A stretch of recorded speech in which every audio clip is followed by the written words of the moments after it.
Kamu mau menikahi putriku atau akan kubuat kamu menyesal? Baik, Pak. Tapi jika suatu hari nanti Bapak menyesal, jangan salahkan saya. Assalamualaikum sahabat 1000 kisah nyata. Tidak semua pernikahan lahir dari cinta. Sebagian lahir dari paksaan, kekuasaan, dan ancaman.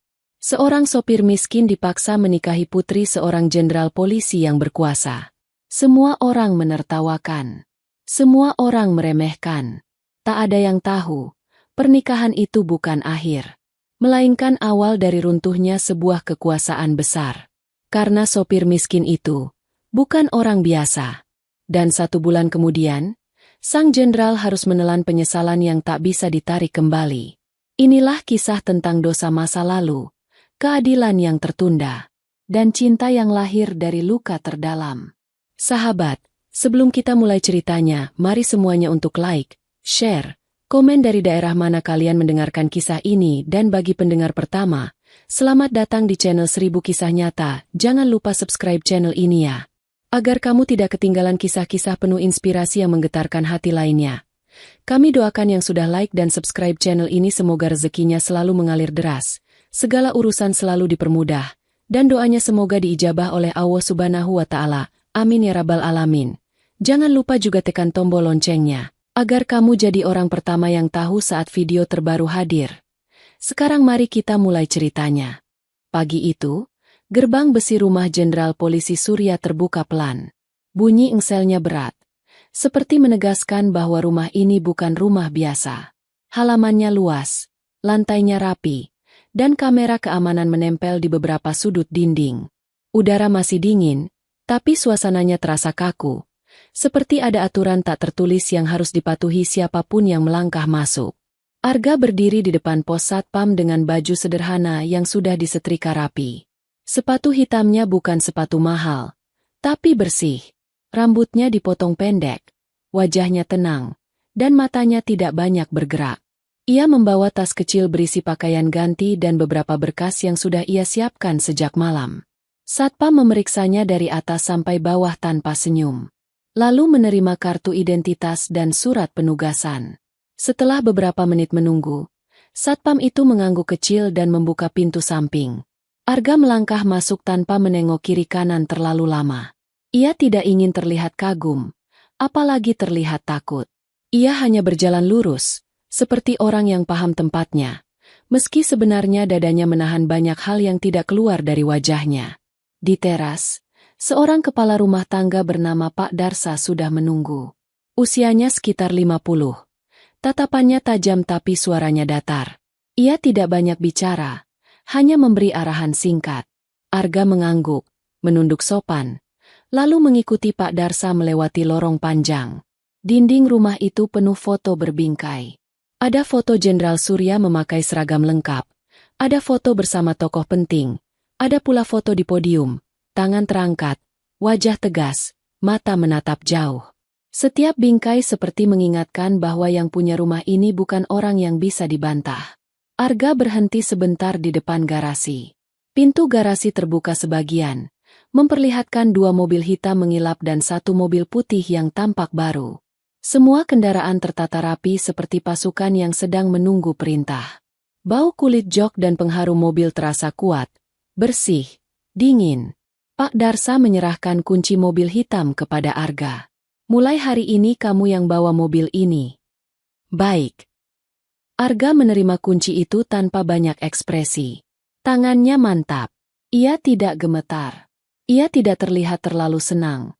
Juga tidak terlihat gugup. Itu yang membuat Pak Darsa menatapnya lebih lama. Di sini aturannya jelas. Jangan banyak tanya. Jangan banyak gaya. Kerja kamu cuma satu, nyetir dan jaga sikap. Baik. Jawaban Arga selalu sama.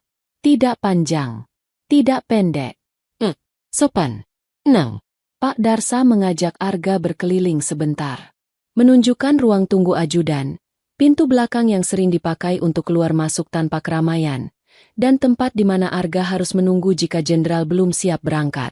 Semua terasa seperti sistem yang sudah berjalan lama. Setiap orang punya peran. Setiap langkah ada batasnya. Di dapur, Beberapa pekerja rumah tangga melirik Arga dengan rasa ingin tahu. Ada yang menyambut seadanya. Ada yang hanya mengangguk. Tidak ada yang benar-benar ramah, karena di rumah ini, terlalu ramah pun bisa dianggap salah. Arga tidak peduli. Ia menaruh tasnya di kamar kecil dekat garasi. Kamarnya bersih tapi sederhana. Ada ranjang single, lemari kecil, dan kipas angin yang bunyinya agak kasar. Ia menghela napas pelan, lalu merapikan pakaiannya, menggantung jaket, dan membersihkan tangannya. Ia mulai bekerja tanpa menunggu disuruh 2 kali. Hari pertama, Arga membawa mobil jenderal keluar gerbang dengan gerak yang halus. Tidak ada hentakan. Tidak ada rem mendadak. Mobil bergerak seperti air mengalir. Ajudan yang duduk di kursi depan sempat menoleh, seperti heran. Biasanya sopir baru gugup, tapi Arga tampak seperti sudah lama mengenal mobil itu. Di jalan, Arga menjaga jarak, membaca arus, dan memilih jalur dengan tepat. Ia tidak suka memotong, tidak suka terburu-buru. Namun anehnya, ia selalu sampai tepat waktu. Seolah ia tahu kapan harus pelan, kapan harus tegas. Ajudan itu beberapa kali menatap spion, mencoba membaca wajah Arga. Tapi wajah Arga datar, tidak keras, tidak ramah, hanya tenang. Seperti tembok yang rapi. Sore hari, ketika mobil kembali ke rumah, Arga tidak langsung turun.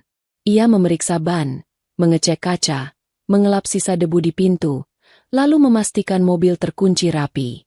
Ia melakukan semuanya tanpa pamer, tanpa menunggu pujian. Pak Darsa memperhatikan dari jauh. Di rumah ini, orang rajin banyak. Tapi orang yang rapi tanpa terlihat ingin dilihat, tidak banyak. Hari kedua, Arga kembali membawa jenderal keluar. Kali ini, Jenderal Surya sendiri duduk di kursi belakang. Aura jenderal terasa berbeda. Bahkan tanpa bicara, udara di dalam mobil seperti menjadi lebih berat. Ajudan duduk di depan, punggungnya tegang.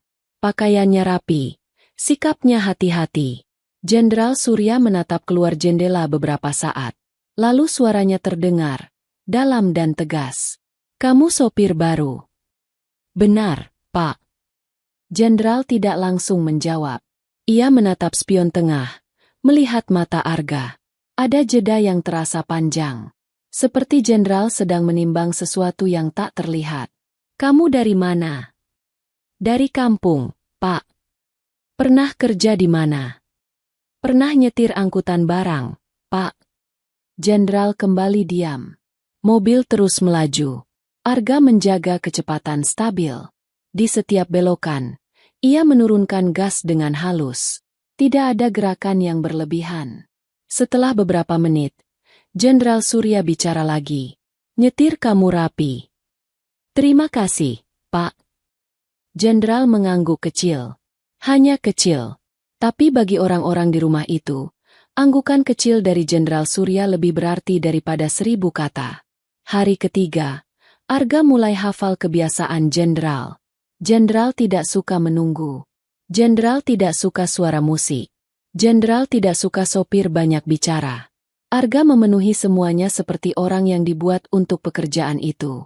Namun yang paling membuat orang heran, Arga tidak pernah terlihat panik saat ada pengawalan. Ia paham jarak kendaraan. Ia paham kapan harus memberi ruang. Ia paham kapan harus menahan laju. Seolah ia pernah hidup dekat dengan dunia seperti ini, meski pakaian dan statusnya berkata sebaliknya. Beberapa ajudan mulai membicarakannya diam-diam. Dia itu sopir beneran atau orang kiriman? Paling juga cuma pendiam. Pendiamnya beda. Matanya kayak orang yang nyimpen sesuatu. Arga tidak mendengar, atau pura-pura tidak mendengar. Ia tetap bekerja. Ia tetap menunduk. Ia tetap sopan.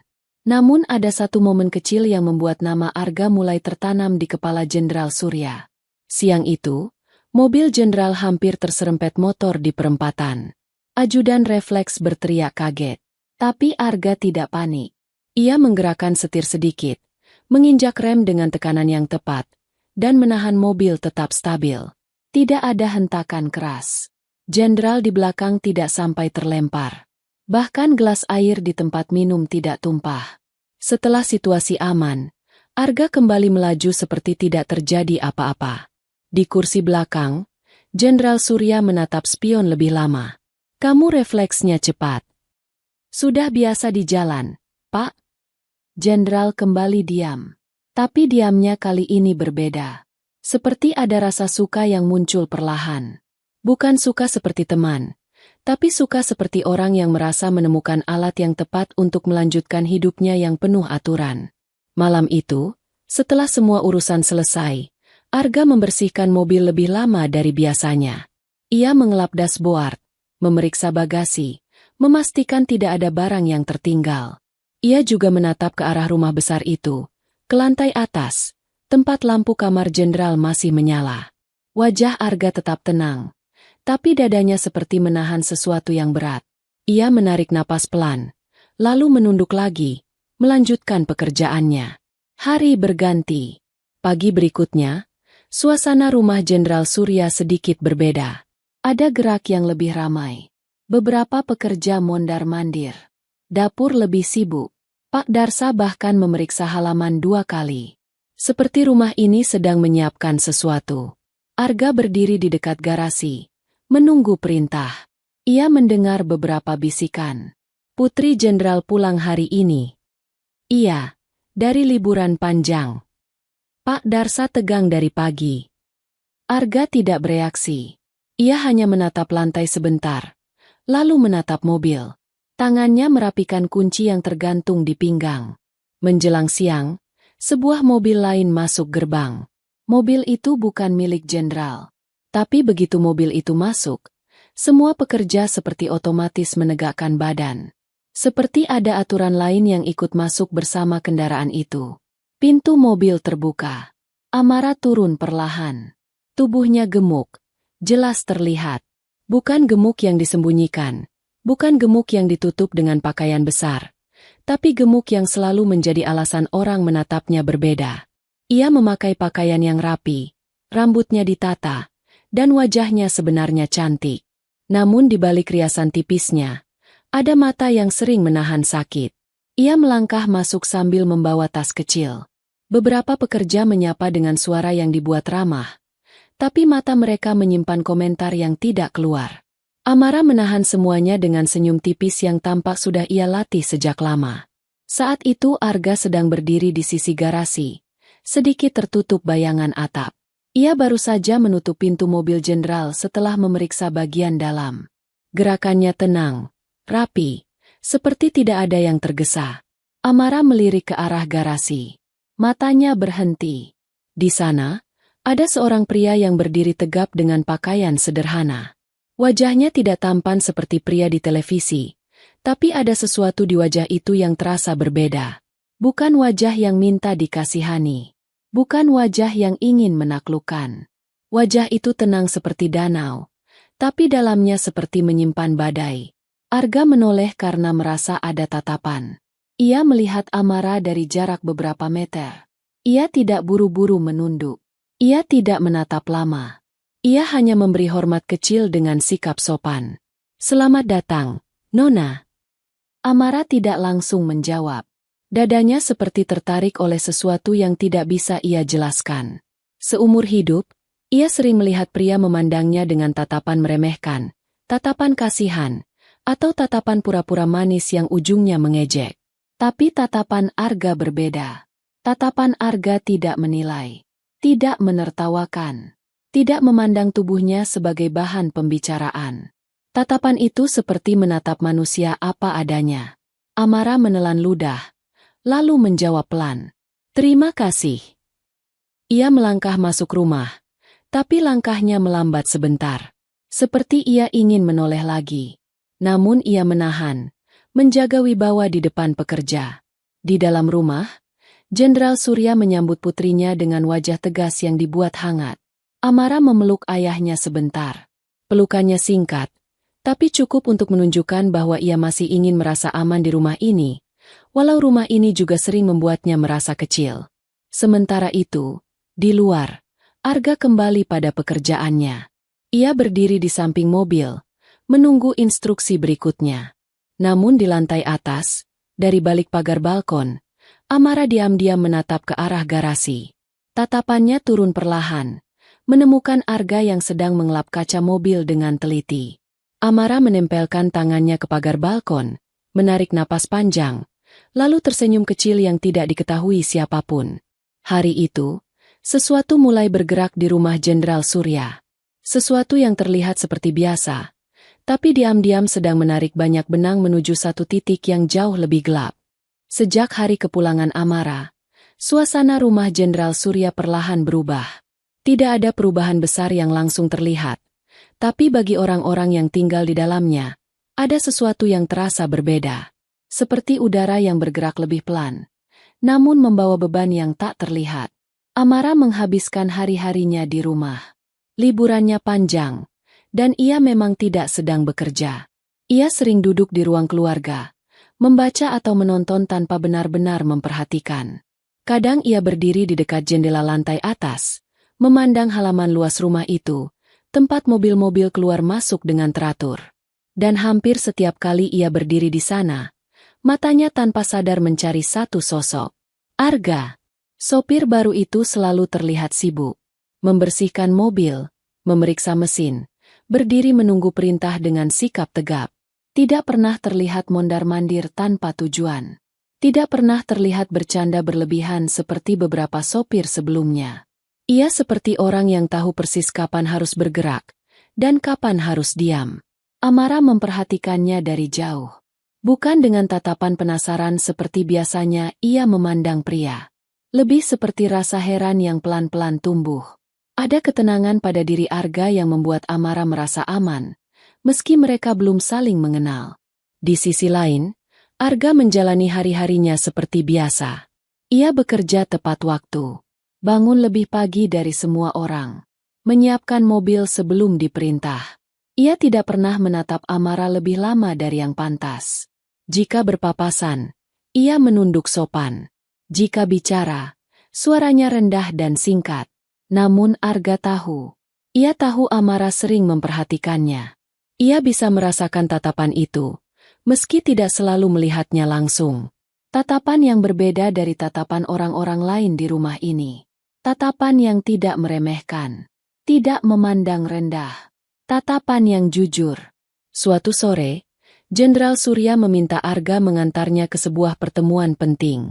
Arga menyiapkan mobil seperti biasa. Ketika ia membuka pintu belakang, Jenderal Surya masuk dengan wajah serius. Amara ikut. Perintah itu singkat. Arga mengangguk. Ia membuka pintu depan untuk Amara. Amara melangkah masuk dengan pakaian sederhana, bukan pakaian mewah. Gaunnya longgar, rapi, dan sopan. Rambutnya terurai. Wajahnya tampak lebih tenang dari biasanya. Arga menutup pintu dengan hati-hati, lalu duduk di kursi sopir. Mesin dinyalakan. Mobil melaju. Sepanjang perjalanan, Jenderal Surya sibuk dengan ponselnya.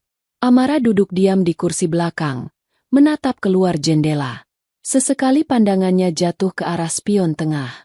Di sana, ia melihat wajah Arga yang fokus ke jalan. Tidak ada senyum dibuat-buat. Tidak ada gaya. Tidak ada sikap ingin dilihat. Hanya wajah tenang dengan sorot mata yang serius. Entah kenapa, itu membuat Amara merasa dihargai. Di sebuah lampu merah, mobil berhenti. Dari kaca spion, Arga melihat Amara sedang menatapnya. Tatapan mereka bertemu sesaat. Arga tidak mengalihkan pandangan dengan kasar. Ia hanya sedikit menunduk, lalu kembali fokus ke jalan. Gerakan kecil itu sederhana, tapi di hati Amara, rasanya besar. Setelah pertemuan selesai, mereka kembali ke rumah. Di perjalanan pulang, Jenderal Surya tertidur sebentar. Mobil melaju lebih pelan. Suasana di dalam mobil menjadi sunyi.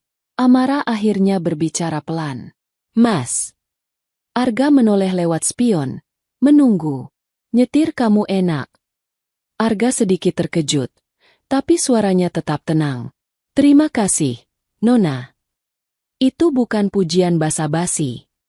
Arga mengangguk kecil, tidak menjawab panjang. Amara tersenyum tipis. Untuk pertama kalinya hari itu, senyumnya terasa tulus.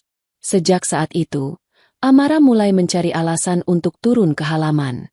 Kadang ia pura-pura ingin jalan pagi. Kadang ingin melihat tanaman. Kadang hanya duduk di bangku dekat garasi. Semua alasan itu membuatnya bisa melihat Arga dari jarak dekat, meski tanpa banyak bicara. Suatu pagi, Arga sedang mengelap mobil ketika Amara menghampiri. "Kamu tidak capek?" Pertanyaan itu terdengar sederhana. "Capek itu biasa, Nona." Amara terdiam sejenak. Orang-orang di sini sering memandangku aneh. Arga berhenti mengelap mobil. Ia menoleh, menatap Amara. Tatapannya tenang. "Saya tidak." Jawaban itu singkat. Tapi bagi Amara, rasanya seperti pintu yang lama tertutup akhirnya terbuka sedikit. Ia menunduk. Dadanya terasa hangat. Tidak ada kalimat lanjutan. Tidak ada nasihat panjang. Tapi justru itu yang membuatnya nyaman. Hari demi hari, perasaan Amara tumbuh. Ia tidak menyebutnya cinta. Ia hanya merasa ingin lebih sering berada di dekat Arga. Ingin bicara. Ingin didengar tanpa dihakimi. Namun semua itu ia simpan sendiri.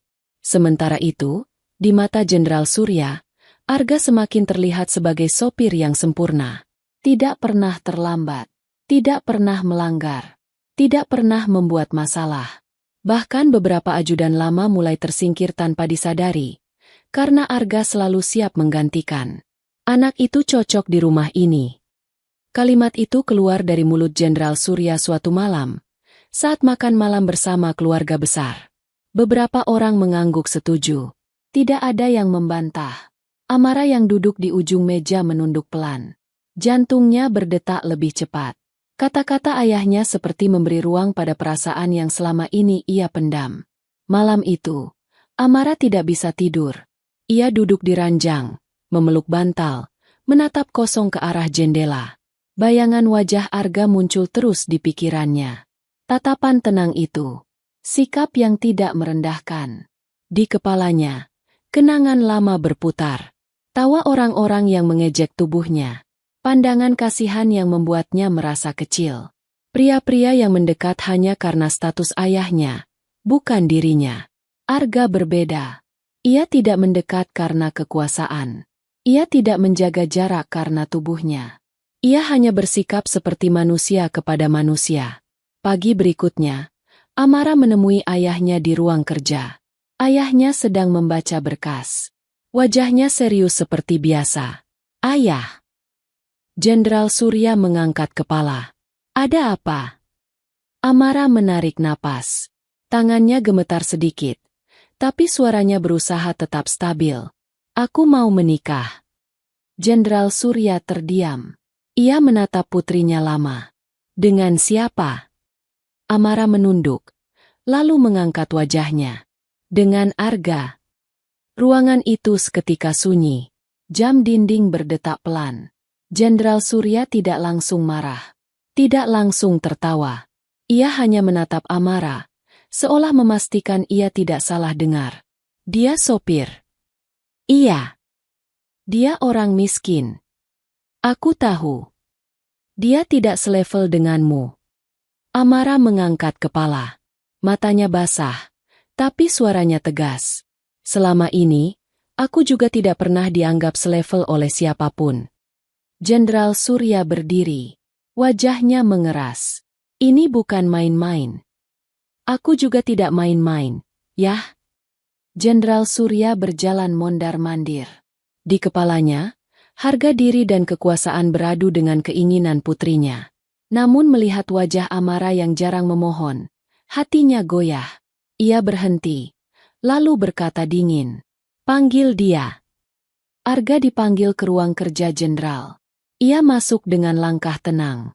Berdiri tegap di depan meja besar itu. Tatapannya lurus, tapi sopan. "Duduk." Arga duduk. Jenderal Surya menatapnya lama. "Putriku ingin menikah denganmu." Arga terdiam. Ia menoleh sekilas ke arah Amara, lalu kembali menatap jenderal. "Maaf, Pak, saya tidak pantas." Jawaban itu keluar cepat, jujur.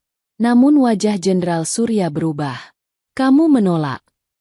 Saya tahu posisi saya. Suasana ruang kerja itu berubah dingin. Jenderal Surya mendekat. Suaranya rendah tapi penuh ancaman. Kamu sopir di rumah ini karena saya izinkan. Hidup kamu bisa saya atur. Arga menatap jenderal dengan wajah tenang. Tidak takut. Tidak membantah. Saya tidak berniat kurang ajar. Kamu mau menikah atau saya buat kamu menyesal? Kalimat itu menggantung di udara. Arga menarik napas dalam. Dadanya bergolak. Tapi wajahnya tetap terkendali. Ia menatap Jenderal Surya dengan mata yang untuk pertama kalinya tidak sepenuhnya menunduk. Baik, Pak. Saya terima. Jenderal Surya tersenyum tipis. Merasa menang. Namun sebelum berdiri, Arga berkata pelan, hampir seperti bisikan. Tapi jika suatu hari nanti Bapak menyesal, jangan salahkan saya.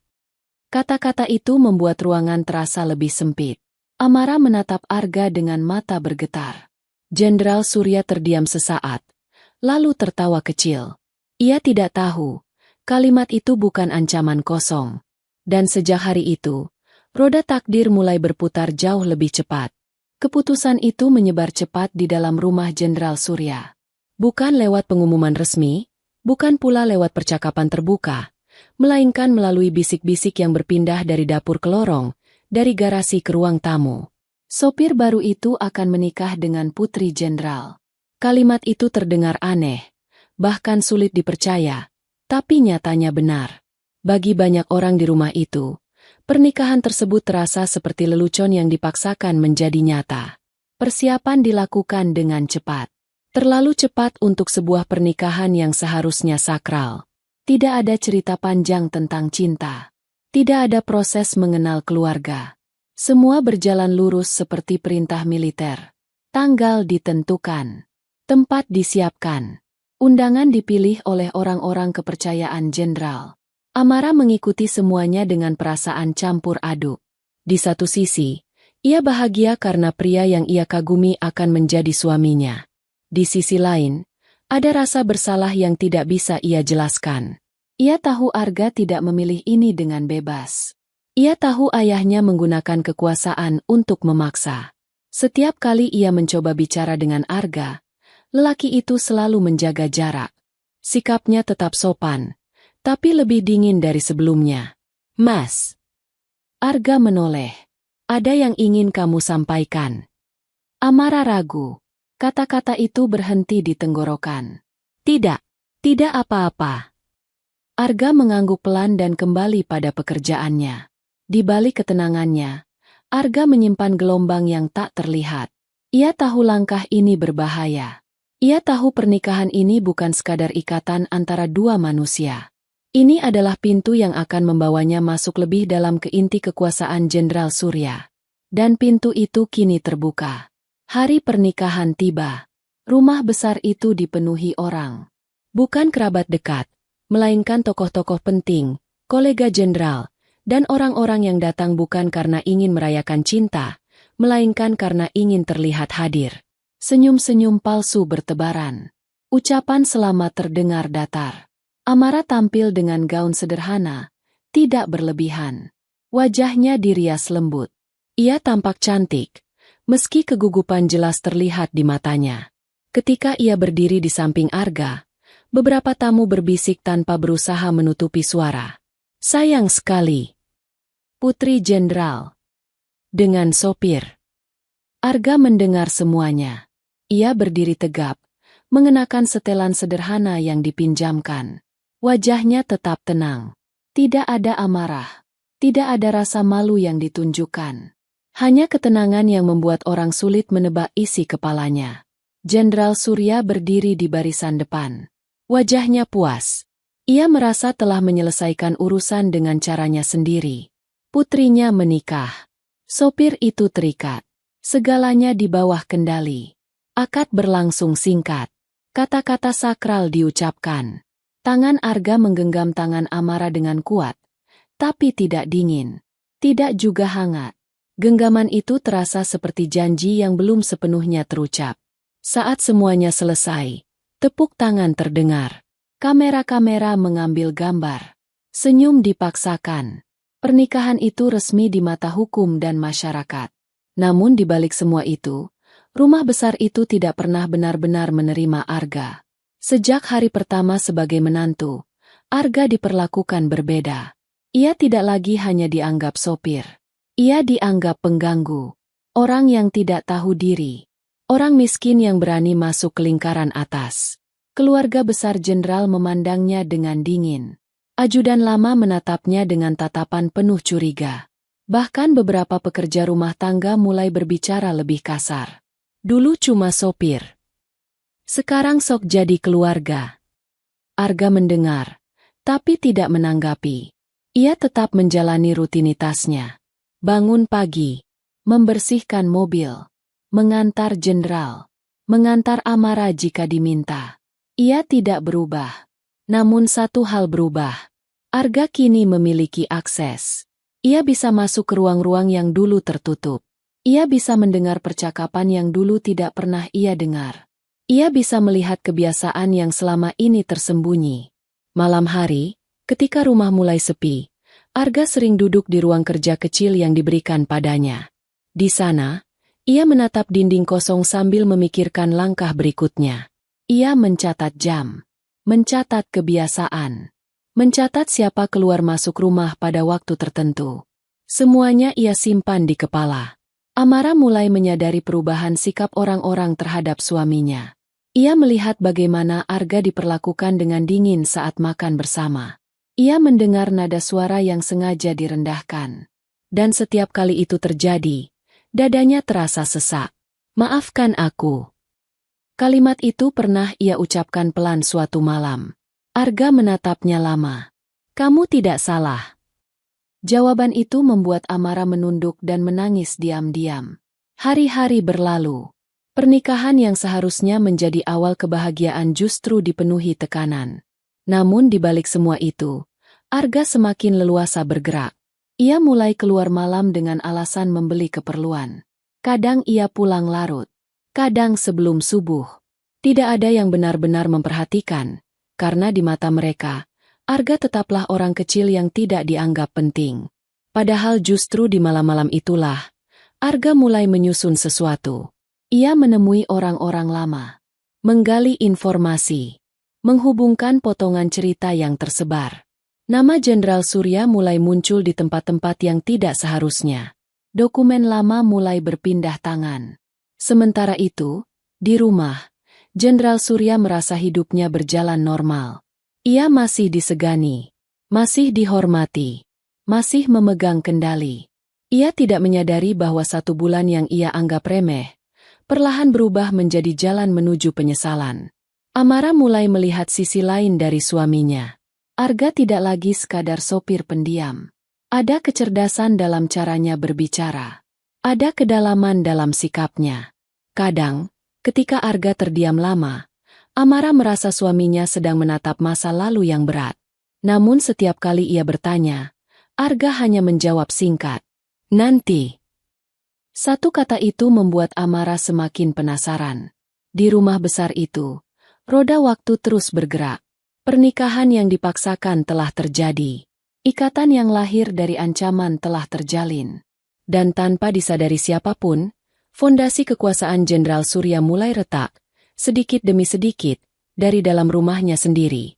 Hari-hari setelah pernikahan berjalan seperti air yang tenang di permukaan, namun berarus deras di bawahnya. Rumah besar Jenderal Surya tetap berdiri megah, tampak sama dari luar, tetapi suasananya tidak lagi seperti dulu. Ada jarak yang tumbuh, ada bisu yang memanjang, ada ketegangan yang tidak pernah diucapkan, tapi terasa di setiap langkah. Arga kini bukan hanya sopir. Di mata hukum dan masyarakat, ia adalah menantu jenderal. Namun di dalam rumah itu sendiri, posisinya tidak pernah benar-benar jelas. Ia bukan keluarga sepenuhnya, tapi juga bukan lagi bawahan biasa. Ia berada di ruang abu-abu, dan justru dari situlah ia bisa bergerak lebih bebas. Setiap pagi, Arga tetap bangun lebih awal. Ia keluar dari kamar pengantinnya sebelum adzan subuh benar-benar selesai berkumandang. Langkahnya ringan, nyaris tak terdengar. Ia membersihkan mobil seperti biasa, memeriksa mesin, mengecek ban, memastikan semuanya sempurna.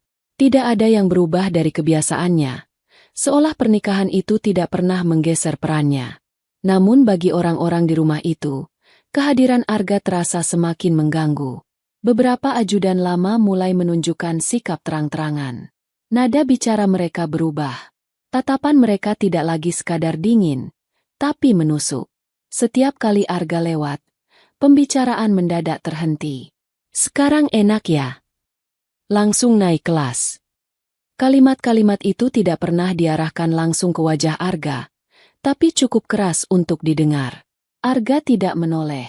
Ia terus berjalan, seolah tidak ada apa-apa. Wajahnya tetap tenang. Bahunya tidak turun. Langkahnya tidak melambat. Amara melihat semuanya. Ia melihat bagaimana suaminya diperlakukan. Ia melihat bagaimana orang-orang yang dulu menghormatinya sebagai putri jenderal, kini memperlakukannya dengan canggung karena status Arga. Ia mulai merasa rumah ini tidak lagi menjadi tempat yang aman, bukan hanya untuk Arga, tapi juga untuk dirinya sendiri. Suatu pagi, saat sarapan bersama keluarga besar, ketegangan itu terasa jelas. Meja makan panjang dipenuhi orang, tapi tidak ada percakapan hangat. Sendok beradu dengan piring terdengar lebih keras dari biasanya. Arga duduk di samping Amara. Posisinya lurus. Tangannya rapi di atas meja. Ia makan pelan, tidak terburu-buru. Salah satu kerabat jenderal memandang Arga lalu berkata dengan suara datar. Dulu makan di dapur, sekarang di meja utama. Amara menegang. Tangannya berhenti bergerak. Beberapa orang tersenyum tipis. Arga mengangkat wajahnya, menatap orang itu dengan tenang. Saya makan dimanapun, rasanya sama. Jawaban itu singkat, tidak kasar, tidak menantang, tapi cukup membuat meja makan itu kembali sunyi. Jenderal Surya duduk di ujung meja. Ia mendengar semuanya, namun ia tidak menegur siapapun. Ia hanya terus makan, seolah tidak terjadi apa-apa. Sikap diam itu justru membuat suasana semakin berat. Bagi Arga, diamnya Jenderal Surya adalah jawaban. Sejak saat itu, Arga semakin jarang berada di ruang keluarga. Ia lebih sering berada di luar rumah setelah malam tiba. Kadang dengan alasan membeli kebutuhan. Kadang dengan alasan mengecek kendaraan. Tidak ada yang benar-benar mencurigai. Bagaimanapun, di mata mereka, Arga hanyalah orang kecil yang tidak punya urusan penting. Padahal justru di luar rumah itulah, langkah Arga mulai semakin dalam. Ia menemui orang-orang lama yang namanya tidak pernah disebut di rumah besar itu. Orang-orang yang hidupnya hancur bertahun-tahun lalu. Orang-orang yang menyimpan luka, tapi memilih diam karena takut. Di tempat-tempat sederhana, Arga duduk mendengar cerita. Ia tidak banyak bicara. Ia hanya mencatat. Menghubungkan. Nama Jenderal Surya muncul lagi dan lagi. Selalu dalam nada yang sama. Tegas, gelap, menekan. Sementara itu, di rumah, Amara semakin sering sendirian. Ia duduk di kamar, memandang foto pernikahan mereka yang tergantung di dinding. Di foto itu, Arga berdiri di sampingnya dengan wajah tenang. Tidak tersenyum lebar, tapi matanya jujur. Amara menatap foto itu lama. Ia mulai bertanya-tanya tentang suaminya, tentang masa lalunya, tentang luka yang tidak pernah ia ceritakan, tentang alasan mengapa Arga selalu terlihat kuat, tapi juga jauh. Suatu malam, Amara akhirnya memberanikan diri bertanya, "Kamu sering keluar malam?" Arga sedang duduk di tepi ranjang, membersihkan tangannya. Ia mengangkat kepala perlahan. "Iya." "Kamu kemana?" Arga terdiam beberapa detik. Wajahnya tidak berubah. Menyelesaikan urusan lama. Jawaban itu tidak memuaskan. Tapi nada suaranya membuat Amara tidak berani memaksa. "Aku tidak ingin kamu celaka." Arga menatap Amara. Tatapannya lembut. Berbeda dari tatapannya kepada orang lain. "Aku tahu." Hanya itu. Di ruang kerja besar, Jenderal Surya mulai merasakan sesuatu yang mengganggu. Beberapa orang lamanya tidak lagi bisa dihubungi. Beberapa berkas lama yang ia minta, jawabannya selalu tertunda. Ada laporan kecil yang terasa janggal, tapi belum cukup kuat untuk dianggap ancaman. Namun sebagai orang yang hidup lama di dunia kekuasaan, naluri Jenderal Surya tidak pernah sepenuhnya mati. Ia memanggil salah satu ajudan kepercayaannya. "Awasi Arga." Perintah itu singkat. Ajudan itu mengangguk. Sejak saat itu, langkah Arga mulai diikuti. Mobil yang tidak dikenal sering terlihat parkir agak jauh. Teleponnya beberapa kali terasa seperti terputus sesaat. Arga menyadari semuanya.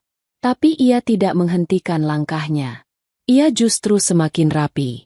Ia menyembunyikan jejak, mengubah jam, mengganti rute. Bergerak seperti orang yang sudah terbiasa hidup dalam bayang-bayang. Amara mulai merasakan ketegangan itu juga. Ia melihat ayahnya sering termenung. Wajah Jenderal Surya lebih mudah marah. Nada bicaranya lebih keras. Suatu malam, suara bentakan terdengar dari ruang kerja. "Cari dia sekarang." Amara berdiri di balik pintu kamarnya. Jantungnya berdetak cepat. Ia tidak tahu apa yang terjadi. Tapi firasat buruk mulai tumbuh. Di luar, Arga berjalan sendirian di jalan yang sepi. Lampu-lampu jalan menyala redup. Wajahnya tetap tenang, tapi pikirannya penuh perhitungan. Di sakunya, sebuah benda kecil ia genggam erat. Bukan senjata, melainkan potongan kertas tua yang sudah mulai pudar. Di kertas itu tertulis nama, tanggal, dan satu tanda tangan yang sangat ia kenal. Tanda tangan Jenderal Surya. Di malam yang sama, di rumah besar itu, Amara duduk sendirian, memeluk lututnya. Untuk pertama kalinya sejak menikah, ia merasa benar-benar takut. Bukan takut kehilangan kenyamanan. Bukan takut kehilangan status. Tapi takut kehilangan Arga, tanpa pernah benar-benar tahu siapa pria yang kini menjadi suaminya. Dan di balik semua itu, tanpa suara, tanpa pengumuman, retakan di rumah kekuasaan itu semakin melebar. Retakan itu tidak langsung terlihat oleh mata orang luar. Dari pagar depan, rumah Jenderal Surya masih tampak kokoh, rapi, dan berwibawa. Namun di dalamnya, suasana semakin berat. Setiap orang berjalan dengan hati-hati. Setiap kata terasa seperti harus ditimbang 2 kali sebelum keluar. Arga semakin jarang terlihat di siang hari. Ia tetap menjalankan tugas sebagai sopir, tetap mengantar Jenderal Surya ke berbagai tempat penting, tetap berdiri tegap di samping mobil dengan sikap sopan. Namun setelah matahari tenggelam, keberadaannya sering menjadi tanda tanya. Kadang ia pulang larut malam, kadang menjelang subuh. Kadang hanya duduk lama di garasi, menatap gelap, seperti sedang menunggu sesuatu yang tidak bisa dilihat siapapun. Ajudan yang ditugaskan mengawasinya mulai kehilangan kesabaran. Arga terlalu rapi, terlalu tenang. Tidak ada gerakan ceroboh. Tidak ada percakapan mencurigakan yang bisa ditangkap dengan mudah. Dia cuma keluar beli rokok. Dia cuma mampir bengkel. Dia cuma ngopi sebentar. Alasan-alasan itu selalu terdengar masuk akal. Terlalu masuk akal. Sementara itu, Amara mulai merasa jarak antara dirinya dan ayahnya semakin lebar. Jenderal Surya tidak lagi memandangnya seperti dulu. Tatapannya sering kosong. Nada bicaranya cepat berubah keras. Ia seperti sedang menghadapi sesuatu yang tidak bisa ia kendalikan, dan itu membuatnya gelisah. Suatu malam, Amara memberanikan diri masuk ruang kerja ayahnya tanpa mengetuk lama. Ayah kelihatan capek. Jenderal Surya mengangkat kepala. Wajahnya keras, tapi matanya menyimpan kelelahan. "Kamu tidak perlu ikut campur urusan ayah." Amara terdiam. Ia ingin mengatakan sesuatu, tapi kalimat itu mematahkan keberaniannya. "Ayah percaya Arga."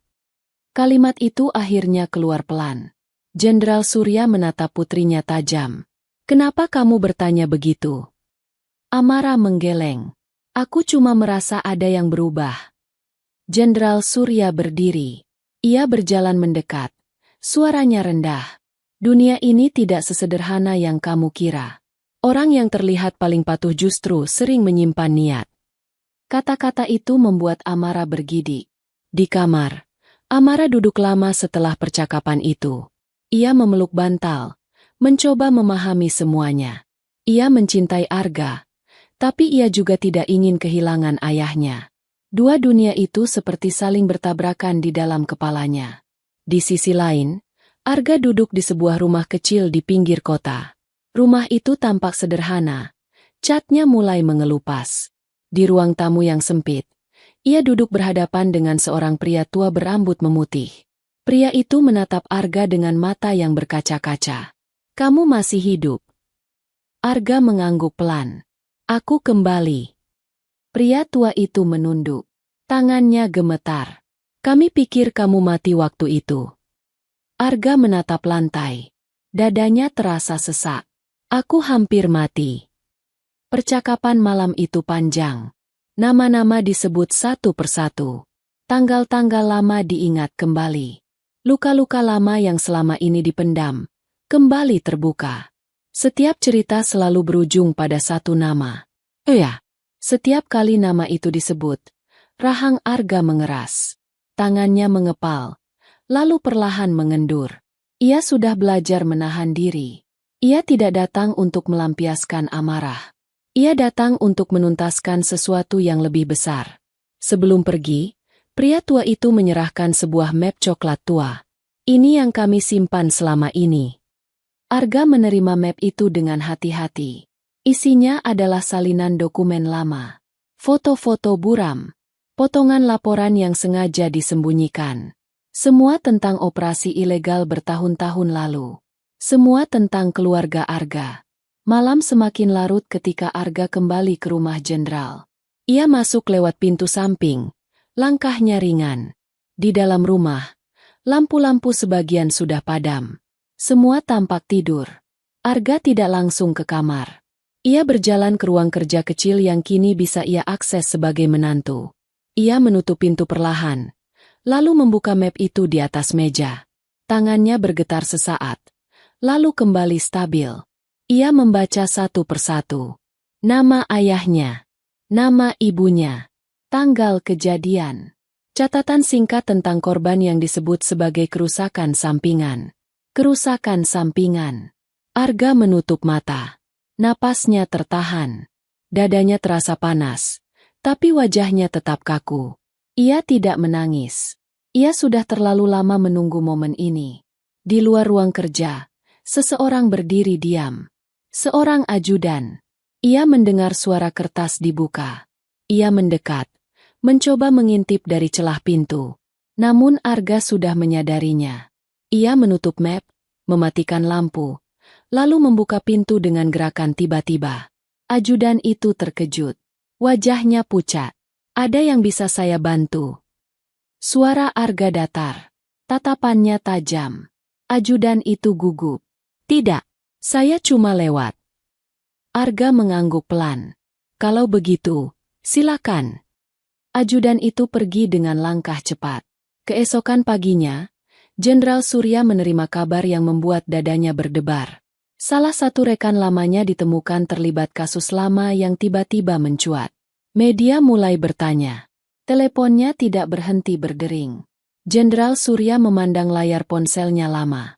Tangannya mengeras. Ia menoleh ke arah jendela, melihat ke halaman. Di sana, Arga sedang berdiri di samping mobil, menunggu dengan sikap sopan seperti biasa.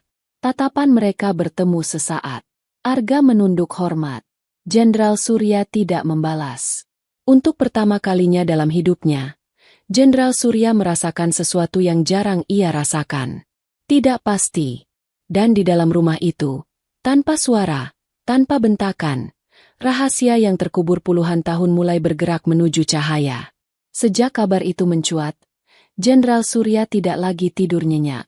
Malam-malamnya dipenuhi suara ponsel berdering, pesan singkat yang datang tanpa henti, dan tatapan kosong ke arah langit-langit kamar. Ia tetap terlihat tegas di depan orang lain, tapi di balik pintu tertutup, napasnya sering terengah tanpa suara. Di pagi hari, ia masih berdiri tegak. Seragamnya tetap rapi. Sikapnya tetap dingin. Namun orang-orang terdekatnya bisa merasakan perubahan kecil yang sulit dijelaskan. Ia lebih cepat marah, lebih sering termenung, dan lebih sering memerintahkan hal-hal yang tidak perlu. Periksa ulang semua arsip. Hubungi yang lama. Pastikan tidak ada yang bocor. Perintah itu berulang, seperti orang yang mencoba menutup lubang yang semakin melebar. Arga mendengar semuanya. Ia mendengar nada suara. Ia melihat perubahan raut wajah. Ia menangkap kegelisahan yang berusaha disembunyikan. Namun sikapnya tidak berubah. Ia tetap sopir yang patuh. Tetap menantu yang diam. Tetap pria yang terlihat tidak tahu apa-apa. Pagi itu, Arga mengantar Jenderal Surya ke sebuah acara resmi. Di mobil, suasana sunyi. Tidak ada percakapan. Tidak ada perintah tambahan. Hanya suara mesin yang halus dan napas jenderal yang tertahan. Di tengah perjalanan, Jenderal Surya akhirnya berbicara. Kamu tahu apa yang terjadi belakangan ini? Arga menatap jalan, lalu menjawab tenang. Saya hanya dengar dari berita, Pak. Jawaban itu terdengar jujur. Terlalu jujur untuk dicurigai. Jenderal Surya menatap spion lama, mencoba mencari sesuatu di wajah Arga. Tapi yang ia temukan hanya ketenangan yang sulit ditembus. Dunia ini kejam. Arga mengangguk kecil. Iya, Pak. Jawaban singkat itu membuat Jenderal Surya menoleh kembali keluar jendela. Tangannya mengepal, lalu mengendur. Ia tidak melanjutkan pembicaraan. Sesampainya di lokasi acara, Arga membuka pintu mobil dengan sikap sempurna. Ia berdiri menunggu, menunduk hormat. Tidak ada celah, tidak ada kesalahan. Di rumah, Amara menjalani hari-harinya dengan perasaan tidak menentu. Ia bisa merasakan ketegangan di antara ayah dan suaminya, meski keduanya tidak pernah beradu kata di depannya. Setiap makan bersama, udara terasa berat. Setiap langkah di lorong terasa seperti menginjak sesuatu yang rapuh. Amara mulai sering teringat masa kecilnya. Saat ia masih sering menangis sendirian di kamar karena ejekan. Saat ayahnya selalu sibuk dan jarang ada. Saat ia belajar menelan rasa sakit tanpa banyak bicara. Arga mengisi kekosongan itu dengan caranya sendiri. Ia tidak banyak bertanya. Tidak banyak menasihati. Tapi ia selalu ada. Menyediakan teh hangat. Menunggu Amara selesai menangis tanpa memaksa bicara. Suatu malam, Amara akhirnya tidak bisa menahan diri lagi. Kamu menyimpan sesuatu dariku. Arga duduk di kursi, menatap lantai beberapa saat. Iya. Jawaban itu jujur, tanpa berputar. Kenapa? Arga menarik napas dalam. Bahunya sedikit turun. Karena kalau aku ceritakan sekarang, kamu akan terluka. Amara menelan ludah. Dadanya sesak. Aku sudah terluka sejak lama. Arga mengangkat kepala. Tatapannya lembut. Aku tahu. Justru itu. Ia tidak melanjutkan. Dan Amara tidak memaksa. Tapi sejak malam itu, jarak di antara mereka terasa berbeda. Bukan jarak yang menjauh, melainkan jarak yang menunggu waktu untuk runtuh. Di luar rumah, langkah Arga semakin teratur. Ia bertemu lebih banyak orang. Mengumpulkan lebih banyak potongan. Semua mengarah pada satu titik yang sama. Satu operasi lama. Satu perintah. Satu tanda tangan. Di suatu sore yang mendung, Arga berhenti di depan sebuah rumah sakit lama yang sudah hampir tak terurus. Bangunannya kusam. Catnya mengelupas. Namun di sanalah, puluhan tahun lalu, hidup Arga berubah. Ia berdiri lama di depan pintu. Ingatan lama datang tanpa diminta. Suara sirene. Bau darah. Tangisan yang tidak pernah selesai. Ia menutup mata sejenak, lalu melangkah pergi. Malam itu, Arga kembali ke rumah dengan wajah lebih tenang dari biasanya. Di tangannya, sebuah flash disk kecil tersimpan rapi. Isinya bukan rekaman biasa, melainkan rangkaian bukti yang jika dibuka, tidak bisa lagi ditutup. Di ruang kerja, Jenderal Surya menerima laporan lain. Salah satu nama yang ia kenal baik sejak lama kini diperiksa resmi. Kasus lama berubah menjadi kasus hidup. Media mulai menulis dengan nada berbeda. Jenderal Surya menatap layar televisi dengan rahang mengeras. Siapa yang mulai semua ini? Tidak ada yang menjawab. Ia memandang sekeliling rumah. Semua terasa asing. Bahkan langkah kaki orang-orang terdengar berbeda. Untuk pertama kalinya, rumah ini tidak lagi terasa seperti benteng. Di lantai atas, Amara berdiri di depan jendela. Dari sana, ia melihat Arga berjalan di halaman. Langkahnya mantap, wajahnya tenang. Tapi di mata Amara, ada kesedihan yang belum pernah ia lihat sebelumnya. Ia ingin turun. Ia ingin memeluk suaminya. Tapi kakinya terasa berat. Di ruang kerjanya, Arga menyalakan laptop. Layar menyala pelan. Satu folder terbuka. Nama-nama tersusun rapi. Tanggal-tanggal terhubung seperti garis panjang yang akhirnya bertemu di hari ini. Ia menutup laptop itu kembali. Belum sekarang. Masih ada satu hal yang harus terjadi. Dan di rumah kekuasaan itu, di antara diam dan tatapan, luka-luka lama yang selama ini disembunyikan mulai mendekat ke permukaan, menunggu saatnya untuk benar-benar terbuka. Hari itu dimulai seperti hari-hari sebelumnya, tapi bagi Arga, udara terasa berbeda. Lebih berat, lebih padat. Seperti ada sesuatu yang mendesak dari dalam dadanya, meminta untuk segera dikeluarkan. Ia bangun sebelum subuh, duduk lama di tepi ranjang, menatap ke samping, istrinya yang tertidur. Tangannya saling menggenggam, lalu terlepas pelan. Sudah cukup lama. Di dapur, suara sendok dan piring terdengar lirih. Beberapa pekerja rumah tangga menyiapkan sarapan dengan wajah tegang. Mereka juga merasakan perubahan. Rumah ini tidak lagi sama. Tidak ada yang berani tertawa lepas. Tidak ada obrolan ringan. Semua bergerak cepat. Seperti ingin segera menyelesaikan tugas lalu menghilang. Arga berjalan ke garasi, memeriksa mobil seperti biasa. Setiap gerakannya terukur. Setiap langkahnya mantap.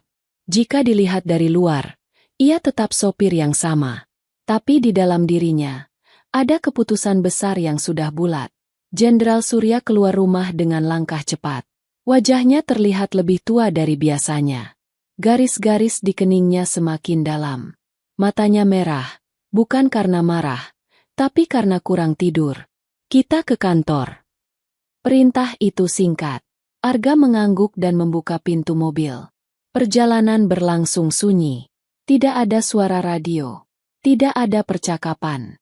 Hanya suara mesin dan detak jam yang terasa terlalu jelas. Di tengah perjalanan, Jenderal Surya tiba-tiba berkata, "Kamu tahu, tidak semua kebenaran perlu dibuka." Arga tetap menatap jalan. Ada kebenaran yang justru menyelamatkan banyak orang. Jawaban itu membuat Jenderal Surya menoleh cepat. "Kamu bicara apa?" Arga tidak langsung menjawab. Ia menunggu lampu merah. Mobil berhenti. Barulah ia bicara pelan. "Saya bicara tentang hal-hal yang sudah terlalu lama ditutup." Jenderal Surya menatap Arga lewat spion. Tatapannya tajam, penuh curiga. "Kamu mulai lancang." Arga menatap balik lewat spion. Tatapannya tenang, tapi dalam. "Saya hanya jujur." Lampu hijau menyala. Mobil kembali melaju. Jenderal Surya tidak berkata apa-apa lagi. Namun sejak saat itu, tangannya tidak berhenti mengepal. Sesampainya di kantor, Arga menunggu di luar seperti biasa. Ia berdiri tegap, menunduk hormat saat orang-orang lewat. Namun kali ini, ia tidak menunggu terlalu lama. 1 jam kemudian, ia pergi. Bukan pulang ke rumah, bukan ke bengkel, tapi ke tempat yang sudah ia siapkan sejak lama. Di sebuah gedung sederhana, Arga bertemu dengan orang-orang yang wajahnya tidak asing. Ada yang pincang. Ada yang rambutnya memutih lebih cepat dari usia. Ada yang matanya kosong. Mereka semua korban. Korban dari operasi yang sama. Operasi yang dipimpin oleh orang yang kini menjadi ayah mertuanya. Arga berdiri di depan mereka.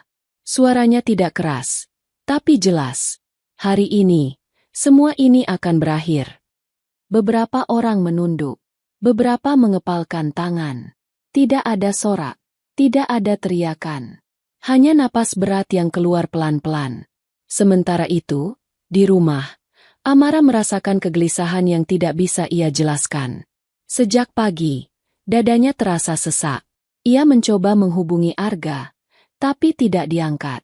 Ia mencoba sekali lagi. Tetap tidak ada jawaban. Ia turun ke ruang keluarga. Jenderal Surya belum pulang. Rumah terasa terlalu sepi. Amara duduk di sofa, memeluk bantal. Ingatannya kembali pada semua percakapan yang pernah ia dengar. Semua tatapan yang ia lihat. Semua jeda yang tidak pernah dijelaskan. Tanpa sadar, air matanya jatuh. Menjelang sore, Jenderal Surya pulang lebih cepat dari biasanya. Wajahnya tegang. Ia langsung menuju ruang kerja dan mengunci pintu. Beberapa menit kemudian, suara benda dibanting terdengar keras. Amara berdiri di depan pintu ruang kerja. Jantungnya berdegup kencang. Ayah! Tidak ada jawaban. Ia mengetuk lagi. Ayah, buka. Pintu terbuka tiba-tiba. Jenderal Surya berdiri dengan wajah merah. Di tangannya, ponsel bergetar terus. Kamu tahu apa yang suamimu lakukan? Amara terdiam. Apa? Jenderal Surya melemparkan ponsel ke sofa. Layar menampilkan berita. Judulnya besar. Tentang kasus lama yang dibuka kembali.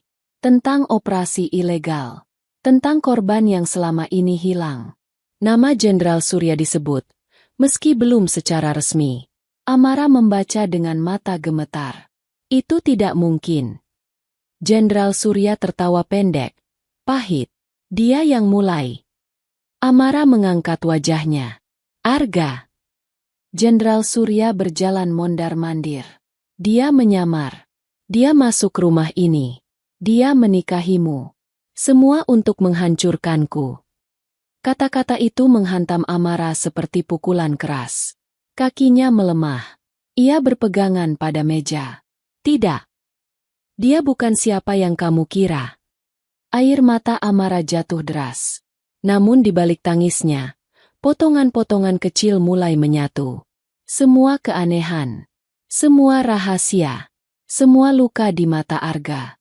Dia korban, ya. Kalimat itu keluar tanpa sadar. Jenderal Surya berhenti bergerak. Wajahnya berubah. Siapa yang bilang? Amara menatap ayahnya dengan mata basah. Ayah. Sore itu, Arga kembali ke rumah.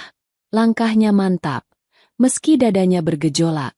Begitu masuk ruang keluarga, ia melihat Amara duduk di lantai. Wajahnya pucat. Matanya merah. Arga berlutut di depannya. Kamu sudah tahu. Amara mengangguk pelan. Tangisnya pecah. Kenapa kamu tidak bilang? Arga menunduk. Karena aku tidak ingin kebencian ini ikut melukaimu. Di ruang kerja, Jenderal Surya berdiri dengan pistol di tangannya. Matanya liar. Napasnya berat. Aku tidak akan hancur oleh sopir miskin. Ia melangkah keluar. Arga berdiri di depan Amara. Ia menoleh, melihat Jenderal Surya datang dengan wajah penuh amarah. Saat itulah, semua yang selama ini ditunda, tidak bisa lagi ditunda. Kebenaran sudah terlalu dekat. Langkah Jenderal Surya terdengar berat saat memasuki ruang keluarga. Tangannya menggenggam pistol erat, rahangnya mengeras, matanya merah oleh amarah dan ketakutan yang bercampur. Seluruh wibawanya sebagai jenderal seolah berkumpul di satu titik, mencoba menutupi sesuatu yang selama ini ia kubur paling dalam. Arga berdiri di depan Amara. Tubuhnya tegap, tapi posisinya jelas. Ia tidak bergerak menyerang. Ia berdiri melindungi. Tangannya terbuka, kosong, tanpa senjata. Wajahnya tenang, meski napasnya tertahan.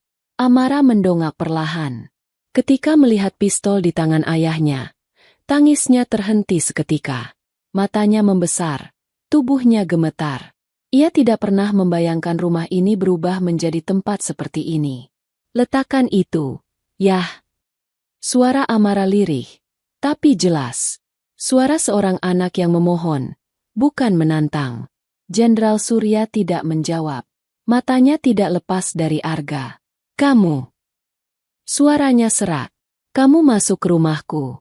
Kamu makan dari piringku. Kamu menikahi anakku. Setiap kalimat terdengar seperti tusukan. Semua itu untuk menghancurkanku. Arga menatap Jenderal Surya dengan tatapan lurus. Tidak ada senyum. Tidak ada kebencian yang meledak. Hanya keteguhan yang sudah lama ia bangun. Saya masuk rumah ini untuk mencari kebenaran. Kebenaran versi siapa? Kebenaran yang ditutup dengan darah. Kalimat itu membuat tangan Jenderal Surya sedikit bergetar. Ia mengangkat pistol lebih tinggi. Diam. Amarah bangkit dari lantai. Langkahnya goyah, tapi ia tetap berdiri di samping Arga. Untuk pertama kalinya, ia tidak berada di belakang ayahnya. Ia berdiri di tengah, di antara masa lalu dan masa depan. Ya. Suara Amarah bergetar. Kalau semua ini bohong, turunkan senjata itu. Jenderal Surya menatap putrinya. Untuk sesaat, sorot matanya melembut. Namun bayangan masa lalu kembali menghantam. Dia membuatmu melawan ayahmu sendiri. Amarah menggeleng pelan. Air matanya jatuh. Aku hanya ingin tahu kebenaran. Keheningan turun. Detik terasa panjang. Semua orang di rumah seolah menghilang. Yang tersisa hanya 3 manusia dengan luka masing-masing. Arga melangkah 1 langkah maju. Pelan. Bapak tidak perlu menodongkan senjata. Jenderal Surya tertawa pahit. Kamu pikir aku takut? Saya tidak ingin Bapak menambah dosa. Kata dosa itu mengguncang sesuatu di dalam dada Jenderal Surya. Tangannya makin gemetar. Pistol itu tidak lagi terlihat kokoh. Arga menarik napas panjang. Saya Arga. Ia berhenti sejenak. Nama itu bukan nama baru. Jenderal Surya mengerutkan kening. 20 tahun lalu, di pinggiran kota, ada operasi malam hari. Tanpa surat resmi. Tanpa pengadilan. Amarah menutup mulutnya. Ia mulai memahami arah cerita ini. Rumah kecil di ujung gang digerebek. Suara Arga tetap datar. Tapi setiap kata terasa berat. Ayah saya ditembak di depan mata saya. Ibu saya berteriak sampai suaranya habis. Saya diseret keluar. Saya dipukul. Saya ditinggalkan karena dikira mati. Amarah terduduk kembali. Tangisnya pecah. Tangannya menutup telinga. Tapi kata-kata itu tetap masuk. Jenderal Surya mundur 1 langkah. Itu operasi negara. Kertasnya ada. Arga mengeluarkan flash disk dari sakunya. Ia meletakkannya di meja. Perintahnya ada. Tanda tangannya jelas. Jenderal Surya menatap benda kecil itu seperti menatap vonis. Bapak menutup kasus itu. Arga melanjutkan. Menyebut keluarga saya kerusakan sampingan. Kalimat itu membuat Amarah terisak keras. Ia menatap ayahnya dengan mata yang hancur. Ya. Jenderal Surya menoleh. Wajahnya berubah. Garis keras itu runtuh sedikit demi sedikit. Ayah. Suara Amarah pecah. Itu benar. Jenderal Surya menutup mata. Napasnya tersengal. Pistol itu turun perlahan. Lalu terlepas dari tangannya dan jatuh ke lantai dengan bunyi keras. Kepalanya tertunduk. Aku melakukan apa yang harus kulakukan. Suara itu kecil. Hampir tidak terdengar. Aku diperintah. Arga menatapnya lama. Dan Bapak memilih patuh. Jenderal Surya mengangkat wajahnya.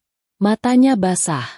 Untuk pertama kalinya, bukan marah yang terlihat, melainkan ketakutan. Aku tidak tahu kalau kamu masih hidup. Arga mengangguk pelan. Itu sebabnya saya kembali. Amarah merangkak mendekat ke arah ayahnya. Tangannya gemetar saat menyentuh lengan Jenderal Surya. Ya. Tangisnya tidak tertahan. Kenapa aku tidak pernah tahu? Jenderal Surya menunduk. Bahunya bergetar. Karena kalau kamu tahu, kamu tidak akan bisa hidup tenang. Amarah menangis semakin keras. Ayah menghancurkan hidup orang lain supaya aku bisa hidup tenang. Kalimat itu mematahkan sesuatu di dalam diri Jenderal Surya. Ia berlutut. Tubuhnya yang selama ini tegak, runtuh ke lantai. Arga memandang pemandangan itu tanpa sorak kemenangan. Dadanya sakit. Amarah dan iba saling bertabrakan. Jenderal Surya mengangkat wajahnya ke arah Arga. Balas dendammu padaku. Suaranya parau. Tapi jangan pada putriku. Amara menoleh cepat. Ayah. Dia tidak tahu apa-apa. Air mata Jenderal Surya jatuh. Ia menangis. Bukan sebagai jenderal. Bukan sebagai penguasa. Tapi sebagai ayah yang terlambat menyadari dosanya. Arga menutup mata sejenak. Di kepalanya, bayangan ayah dan ibunya muncul. Jeritan malam itu kembali terdengar. Tangannya mengepal, lalu perlahan mengendur. Ia membuka mata dan menatap Amara.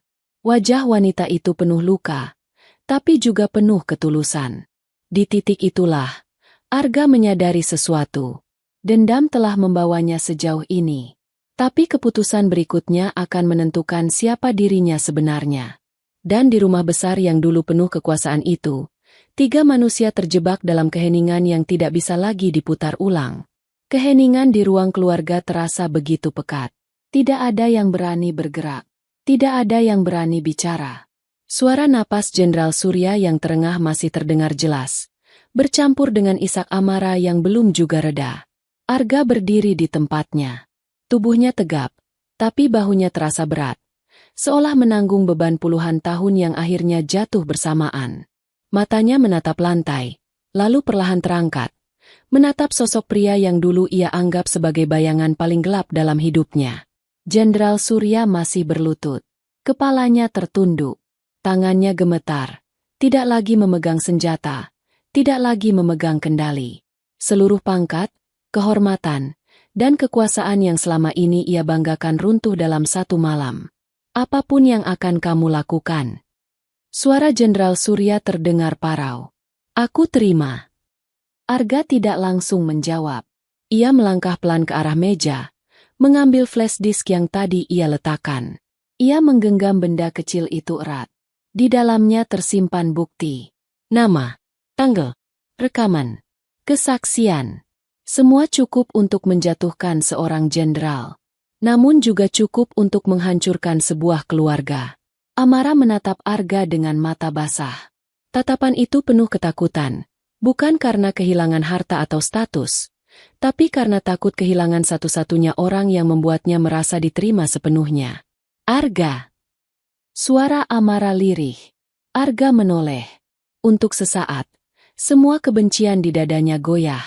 Wajah Amara tidak menunjukkan kepalsuan. Tidak ada sandiwara. Hanya luka yang jujur. Kamu tidak perlu memilih aku. Amara melanjutkan dengan suara bergetar. Aku tahu kamu terluka. Aku tahu ayahku salah. Kalau kamu ingin pergi, aku mengerti. Arga menggeleng pelan. Kamu tidak salah. Ia mendekat, berlutut di hadapan Amara. Kamu tidak pernah menjadi bagian dari dosanya. Air mata Amara jatuh deras. Ia menutup wajahnya dengan kedua tangan. Aku takut. Aku juga. Jawaban Arga jujur. Tanpa dibuat kuat. Malam itu, mereka duduk bertiga di ruang keluarga yang biasanya dipenuhi wibawa. Kini ruangan itu berubah menjadi tempat pengakuan. Tidak ada teriakan. Tidak ada ancaman. Hanya kata-kata yang keluar pelan. Satu demi satu. Jenderal Surya menceritakan semuanya. Tentang perintah. Tentang tekanan. Tentang ambisi. Tentang bagaimana ia membenarkan setiap keputusan dengan dalih negara dan stabilitas. Tentang bagaimana lama-kelamaan ia tidak lagi tahu di mana batas benar dan salah. Aku membungkam suara hatiku sendiri. Katanya lirih. Dan aku pikir, kalau semua diam, dosaku akan ikut diam. Arga mendengarkan. Tidak menyela. Tidak membantah. Setiap kata itu seperti membuka luka lama, tapi juga membersihkannya. Saat langit mulai terang, Arga berdiri. Ia menatap Jenderal Surya dengan tatapan yang tidak lagi penuh dendam, tapi juga belum sepenuhnya damai. Bapak harus bertanggung jawab. Kalimat itu tegas. Bukan padaku, tapi pada semua korban. Jenderal Surya mengangguk pelan. Wajahnya pasrah. Aku siap. Keesokan harinya, Arga melangkah keluar rumah besar itu dengan sikap yang berbeda. Bukan sebagai sopir. Bukan sebagai menantu yang tertekan. Tapi sebagai seseorang yang telah mengambil keputusan. Ia menemui pihak berwenang. Menyerahkan semua bukti. Satu persatu. Tanpa tambahan drama. Tanpa kebencian yang meledak. Berita itu menyebar cepat. Nama Jenderal Surya muncul di media. Bukan sebagai pahlawan. Bukan sebagai tokoh teladan. Tapi sebagai tersangka dalam kasus besar yang selama ini terkubur rapi. Di rumah, Amara menatap televisi dengan tangan gemetar. Wajah ayahnya terpampang di layar. Tidak lagi dengan seragam kebanggaan, melainkan dengan ekspresi kosong yang belum pernah ia lihat sebelumnya. Ia menangis. Bukan hanya karena kehilangan figur ayah yang ia kenal, tapi karena menyadari betapa berat beban yang selama ini ia pikul tanpa sadar. Beberapa jam kemudian, Jenderal Surya dijemput secara resmi. Tidak ada perlawanan. Tidak ada teriakan. Ia berjalan keluar rumah dengan langkah pelan. Diapit petugas, disaksikan kamera dan tatapan orang-orang yang dulu memujanya. Saat melewati halaman, Jenderal Surya berhenti sejenak. Ia menoleh ke arah pintu rumah. Amara berdiri di sana.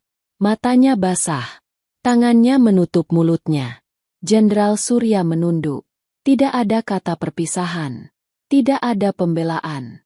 Hanya satu anggukan kecil, penuh penyesalan. Rumah besar itu kembali sunyi. Malam harinya, Arga dan Amara duduk berdua di ruang tamu. Tidak ada kemewahan yang terasa. Tidak ada kenyamanan yang dulu dibanggakan. Yang tersisa hanya kejujuran. Arga menatap Amara lama. Lalu berkata dengan suara tenang. Aku akan pergi dari rumah ini. Amara terkejut. Kamu meninggalkanku. Aku memberimu pilihan. Arga melanjutkan. Kamu bisa tetap tinggal di sini. Menikmati hidup yang kamu kenal. Aku tidak akan memaksamu. Ia berhenti sejenak. Atau kamu ikut denganku sebagai istriku. Hidup sederhana. Tanpa nama besar. Tanpa kemewahan. Amara menatap sekeliling rumah itu. Dinding megah. Perabot mahal. Semua yang selama ini ia pikir sebagai hidup yang aman. Lalu ia menatap Arga. Pria yang menerimanya tanpa syarat. Pria yang memilih keadilan daripada balas dendam. Pria yang tidak pernah menjadikannya beban. Amara berdiri. Ia berjalan mendekat. Tangannya gemetar saat menggenggam tangan Arga. Aku ikut kamu. Suaranya mantap. Bukan karena aku harus. Air matanya jatuh. Tapi karena untuk pertama kalinya, aku merasa dicintai dengan benar. Arga memejamkan mata. Dadanya terasa penuh. Bukan oleh dendam. Tapi oleh sesuatu yang lebih berat dan lebih hangat. Di luar, pagi kembali datang. Rumah besar itu perlahan kehilangan artinya. Dan di dalam hati Arga, untuk pertama kalinya sejak remaja, ada ruang kecil yang mulai terasa lapang. Namun perjalanan mereka belum sepenuhnya selesai. Masih ada satu langkah terakhir yang harus dilalui, untuk benar-benar menutup semua luka yang terbuka. Pagi itu datang tanpa kemeriahan. Tidak ada suara ajudan berbaris. Tidak ada mobil hitam yang keluar masuk gerbang dengan pengawalan. Rumah besar Jenderal Surya berdiri sunyi, seperti bangunan yang kehilangan jiwa. Angin pagi berembus pelan, menyapu halaman luas yang dulu menjadi simbol kekuasaan. Arga berdiri di depan pintu rumah dengan satu tas sederhana di tangannya. Tidak banyak barang yang ia bawa. Hidupnya sejak dulu memang tidak pernah bergantung pada benda. Yang berat justru semua yang ada di dalam dadanya. Amara berdiri di belakangnya. Ia mengenakan pakaian sederhana. Tidak ada perhiasan. Tidak ada tas mahal. Wajahnya masih pucat karena kurang tidur. Matanya sembab, tapi sorotnya lebih tenang dari sebelumnya. Mereka berdiri beberapa saat tanpa bicara. Seolah ingin menghafal detik terakhir di tempat yang mengubah hidup mereka berdua. Aku tidak pernah membayangkan hidupku akan seperti ini. Suara Amara pelan. Arga menoleh, tersenyum tipis. Aku juga. Amara menarik napas dalam. Tapi anehnya, aku tidak takut. Arga mengangguk.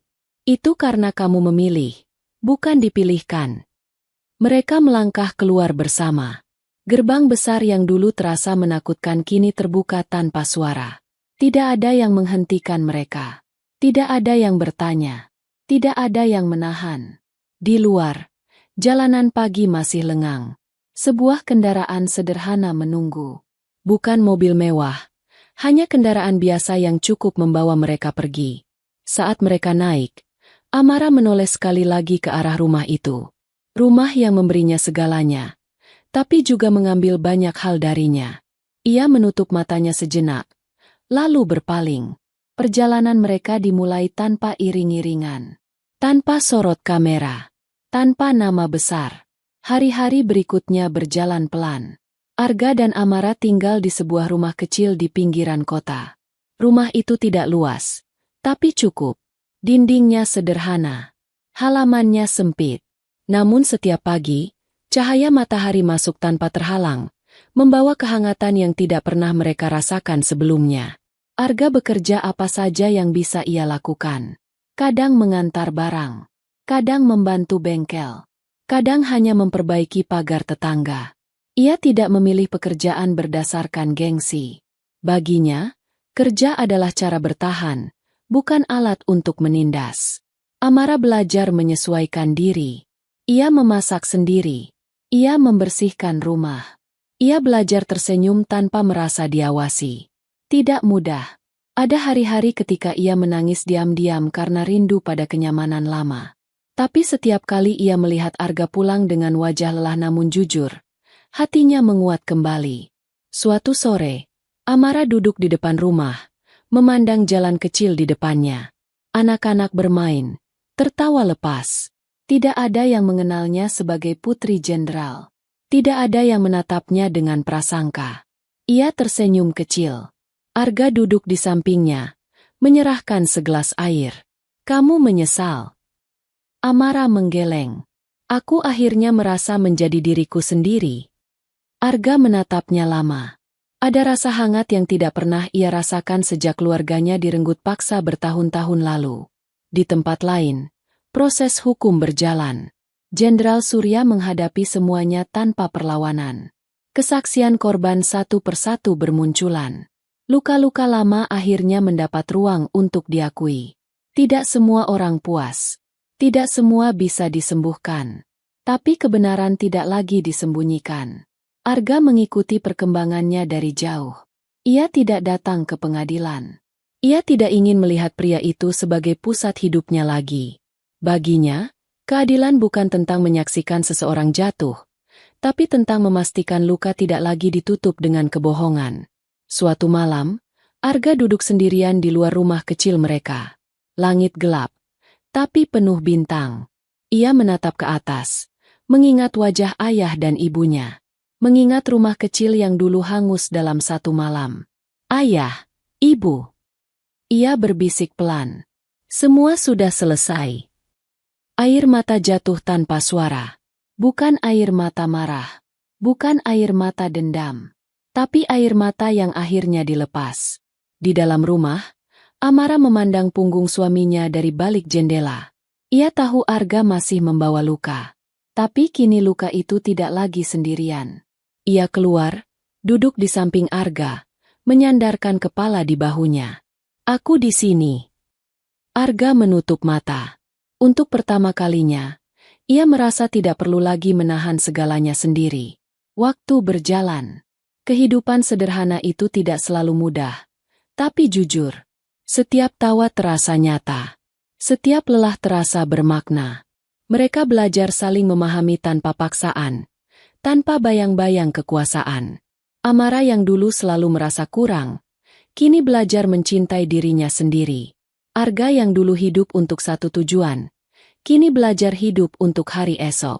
Di pagi yang cerah, mereka berdiri di depan rumah kecil itu, menatap matahari terbit. Tidak ada janji besar yang diucapkan. Tidak ada mimpi yang diumbar. Yang ada hanya dua manusia yang memilih berjalan bersama, setelah melewati jalan gelap yang panjang. Keadilan telah ditegakkan. Dosa telah diungkap.